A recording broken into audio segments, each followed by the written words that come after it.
আসসালামু আলাইকুম রহমতুল্লাহি বারাকাতুহ। যে মেঘনা নদীর উপর দিয়ে ফেরি পার হচ্ছি, তো এখানে নদী অনেক বড়, এই কারণে ঢেউয়ের মাত্রা স্রোত অনেক বেশি, যার কারণে ফেরিটা অনেকটা হেলে দুলে যাচ্ছে, এরকম অবস্থা।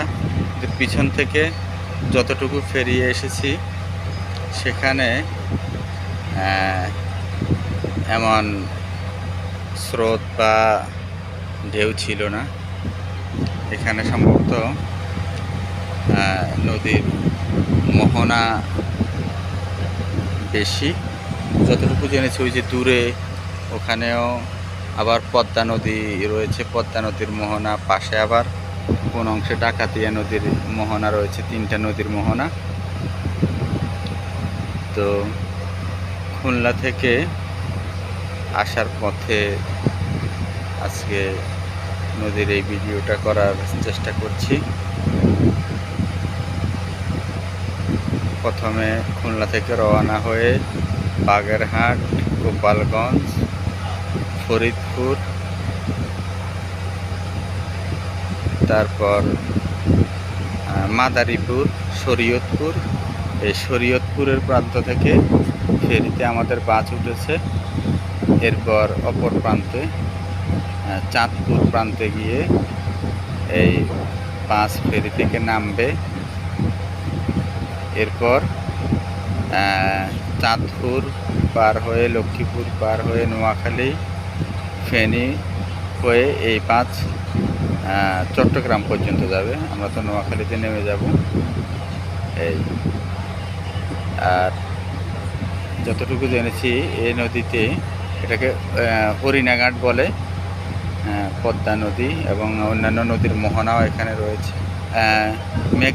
মেঘনা নদী এবং পাশে পদ্মা নদী বা অন্যান্য নদীর মোহনা থাকাতে এখানে ঢেউয়ের মাত্রা একটু বেশি। আমি একেবারেই উপর থেকে, 4তলা থেকে ভিডিও করছি, তো এই কারণে হয়তো নদীর ঢেউগুলা হয়তো কষ্টে বোঝা যাচ্ছে না। এখান থেকে ওনারা পরিচালনা করেন এই ফেরি।